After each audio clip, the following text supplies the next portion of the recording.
नमस्कार। आज हामी भगवत गीताको अध्याय 8 भगवत प्राप्तिमा छौं है र सुरु गरौं। अर्जुन वाच कि तद् ब्रह्मं किदभयतम कि कर्म पुरुषोत्तम अधिभूते च कि प्रोक्तमधिवैव किमुच्यते। हे भगवान, हे पुरुषोत्तम, ब्रह्म के हो, आत्मा के हो, सकाम कर्म के हो, यो भौतिक जगत के हो, देवता भनेको के हो, को हो, मलाई कृपया यसको बारेमा वर्णन गर्नुहोस्। ल है। अधियज्ञ कथा कुशत्र देहस्मिन् दुधसदन प्रयाणकाले च कथा ज्ञेयस्यसि नियतमभि। हे मधुसूदन, यज्ञको स्वामी को हो र ऊ शरीरमा कसरी रहन्छ, अनि भक्तिमा लागेका व्यक्तिहरूले मृत्युकालमा कसरी हजुरलाई चिन्न सक्छन्। श्री भगवान वाच अक्षर ब्रह्म पर स्वभावध्यय समुच्यते भूत भवाद भवकरो विसर्ग कर्म संगत।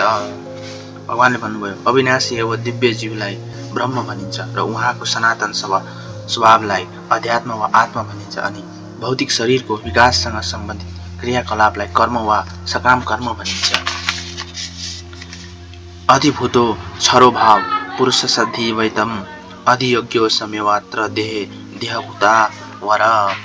हे शरीरधारीहरूमा श्रेष्ठ, निरन्तर परिवर्तनशील यो भौतिक प्रकृति नै अधिभूत हो।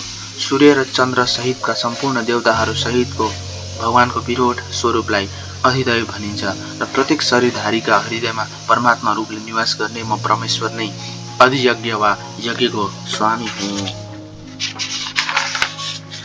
अनन्तकाले च माभावे समरुमुन्मुक्त कलेवरम या प्रयाति स मद्भाव याति नश्यत्रे संशय। जीवनको अन्त्यमा जसले केवल मेरो स्मरण गर्दै शरीर त्याग गर्दछ, त्यसले तत्काल मेरो स्वभावलाई प्राप्त गर्दछ, यसमा कुनै शङ्का छैन। यय वापि स्मरभाव त्यजयन्ते कलेवरम तत्त्वमन्ते कौन्तेय सदा तद्भाववित। हे कुन्ती पुत्र, शरीर त्याग गर्ने समयमा मानिसले जुन जुन अवस्थाको स्मरण गर्दछ, त्यसले निश्चय रूपमा मृत्युपछि त्यही स्थिति प्राप्त गर्दछ। तस्मर्तेषु कालेषु मामनुस्मर युद्धे च मध्यर्पितामनो बुद्धिमार्मस्यं नशय। त्यसकारण हे अर्जुन, तिमीले सधैँ भगवान श्रीकृष्णको रूपमा मेरो चिन्तन गर्नुपर्दछ र साथै युद्ध गर्ने आफ्नो कर्तव्य पनि पूरा गर्नुपर्दछ। आफ्ना कर्महरू मलाई अर्पण गरेर मन र बुद्धिलाई ममा नै अर्पण गरेर तिमीले निश्चय नै मलाई प्राप्त गर्दछौ। अभ्यासोज्ञ चुक्तेन चेतसा न्यायगमिना परम पुरुष दिव्य यति पार्थानुचिन्तयन्। हे पार्थ, जुन मानिसले आफ्नो मनले निरन्तर मेरो स्मरण गरिरहन्छ, अविचलित भावले भगवानका रूपमा मेरो ध्यान गर्दछ, त्यो निश्चित रूपले ममा आइपुग्दछ। कवि पुराण मनुष्यतार मनोरणेशिन मूर्छ धेरैदे सर्वस्य धात्र चिन्त स्वरूप मदित्य वर्ण तमस्य परस्तात्। जो सर्वज्ञ हुनुहुन्छ, प्राचीनतम हुनुहुन्छ, नियन्त्रक हुनुहुन्छ, सानोभन्दा सानो हुनुहुन्छ, सबैको पालककर्ता हुनुहुन्छ, जो सम्पूर्ण भौतिक अवधारणाभन्दा पर हुनुहुन्छ, जो अचिन्त्य हुनुहुन्छ, जो सधैँ एउटा पुरुषको रूपमा हुनुहुन्छ, जो सूर्य समान प्रकाशवान हुनुहुन्छ र यो भौतिक प्रकृतिभन्दा पर दिव्य स्वरूपका हुनुहुन्छ, उनै परम पुरुषको ध्यान मानिसले गर्नुपर्दछ। प्रणयकाल मनसा चलेन भक्त्या युक्तो योग बलेन चैव पूर्व मध्ये प्राणभवेश सम्यक स त पर पुरुष मुपैति दिव्यम। जसले मृत्युको समयमा प्राणलाई दुवै आँखै भावमा बीचमा स्थिर गरेर योग शक्तिद्वारा मनलाई अविचलित बनाई पूर्ण भक्ति सहित आफूलाई परमेश्वरको स्मरणमा लगाउँछ, त्यसले निश्चित रूपमा भगवानलाई प्राप्त गर्दछ। यच्छर वेदविदो विदन्ति विसन्ति यद्दयो वितरागा यद्दिच्छन्तो ब्रह्मचार्य चरन्ति तत्ते पद संग्रहण प्रवक्ष्य। जो वेदका ज्ञाता छन्, जो ओमकारका जप गर्छन्, जो ठूला ठूला सन्यासी ऋषि छन्, तिनीहरू ब्रह्मामा प्रवेश गर्दछन्। यस्तो सिद्धिका इच्छा गर्नेहरू ब्रह्मचार्य व्रतको अभ्यास गर्दछन्। अब म तिमीलाई संक्षेपमा त्यो विधि भन्दछु, जसद्वारा मानिसले मुक्ति प्राप्त गर्न सक्दछ। सर्वधारिणी संयम मनोहृदि निरुद्ध च मृत्युधायत्तम प्रणयासमिस्तो योग धारणम। इन्द्रियका सबै क्रियाकलापहरूमा अनासक्त रहनु नै योगिक अवस्था हो। इन्द्रियका सबै द्वारहरू बन्द गरेर मनलाई हृदयमा र प्राणवायुलाई शिरको उच्च भागमा केन्द्रित गरेर मानिसले आफूलाई योगमा स्थापित गर्दछ।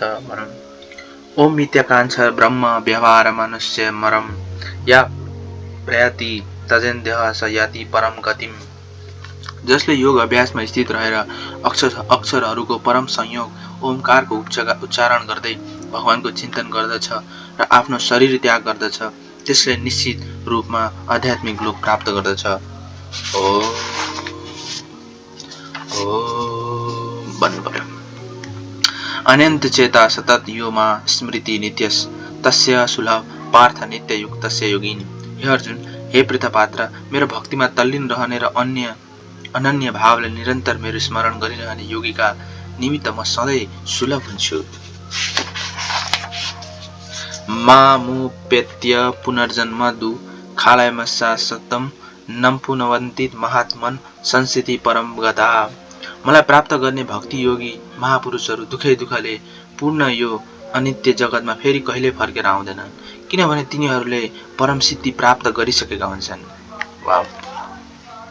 अब्रह्म भुवन लोक पुनर्वर्तिनोऽर्जुन मापुत्य त कौन्तेय पुनर्जन्म न विद्यते।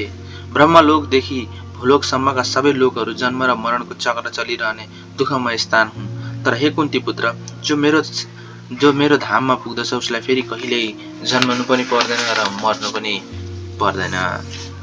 सहस्त्र युग यन्ते महर्दय ब्रह्मणो विदु रात्रि युगहस्त्रान्ते त्यसो रात्रिबोधो जना। मानवी गण अनुसार 1000 युग मिलेर ब्रह्मको एक दिन हुन्छ। 1000 युग मिलेर ब्रह्मको एक दिन हुन्छ तथा त्यति नै समयको उहाँको एक रात्रि पनि हुन्छ।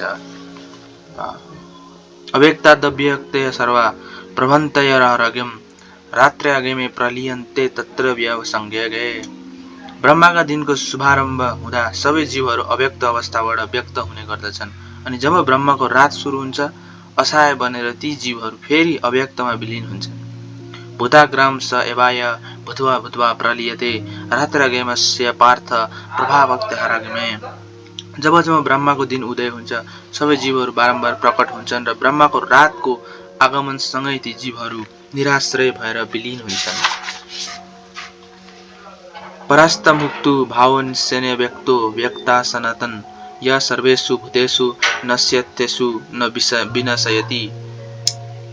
यसबाहेक एउटा अर्को अव्यक्त प्रकृति पनि छ जुन यो व्यक्त र अव्यक्त पदार्थ भन्दा शाश्वत र दिव्य छ। त्यो कहिले पनि नाश नहुने पराशक्ति हो। संसारको सबै वस्तु नष्ट हुँदा पनि त्यो यथावत रहिरहन्छ। अव्यक्त क्षर इत्युक्सामहु परमागतिम य प्राप्य न निर्वत्य तदाम परमभम। यो भनेको हेर्नु, वेदान्तीहरू जसलाई अव्यक्त र अविनाशी भन्छन्, जो सबैको गन्तव्य पनि हो र जसलाई प्राप्त गरेपछि कोही पनि फर्केर आउँदैन, त्यही नै मेरो परमधाम हो। पुरुष पर पार्थ भक्त्या लाभ्यान्तनन्त्य यस्यान्तस्तानि भूतानि येन सर्वमदि विततम। भगवान सबैभन्दा महान हुनुहुन्छ।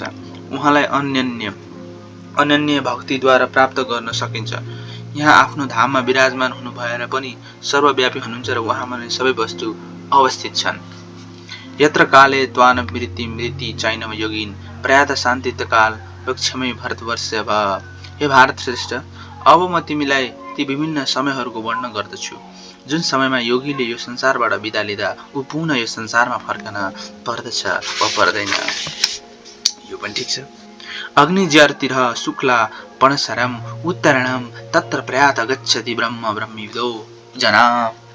अग्नि देवताको प्रभावमा उज्यालो प्रकाशमा दिनको शुभ क्षणम शुक्ल पक्षमा र सूर्य उत्तरायण भएको छ महिनामा शरीर त्याग गर्ने ब्रह्मज्ञानीहरूले ब्रह्मलाई प्राप्त गर्दछन्। फेरि एकचोटि, अग्नि देवताको प्रभावमा उज्यालोको प्रकाशमा दिनको शुभ क्षणमा शुक्ल पक्षमा र सूर्य उत्तरायण भएको छ महिनामा शरीर त्याग गर्ने ब्रह्मज्ञानीहरूले ब्रह्मलाई प्राप्त गर्दछन्।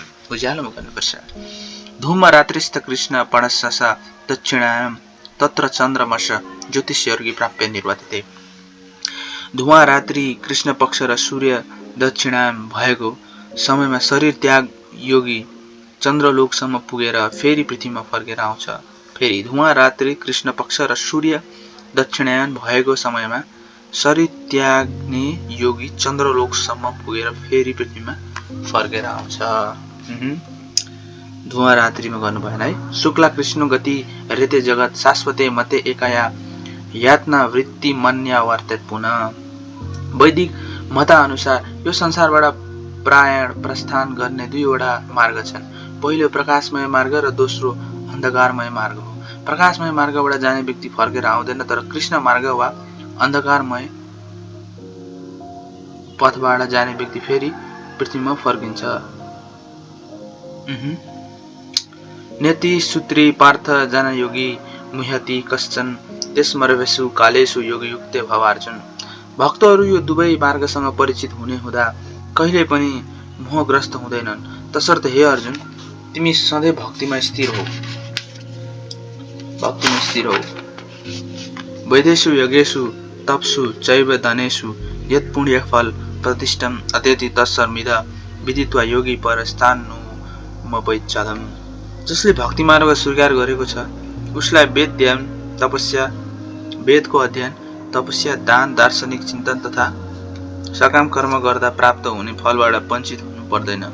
केवल भक्तिले मात्र पनि उसले यी सबै फलहरू प्राप्त गर्दछ र अन्त्यमा ऊ परम नित्य धाममा पुग्दछ।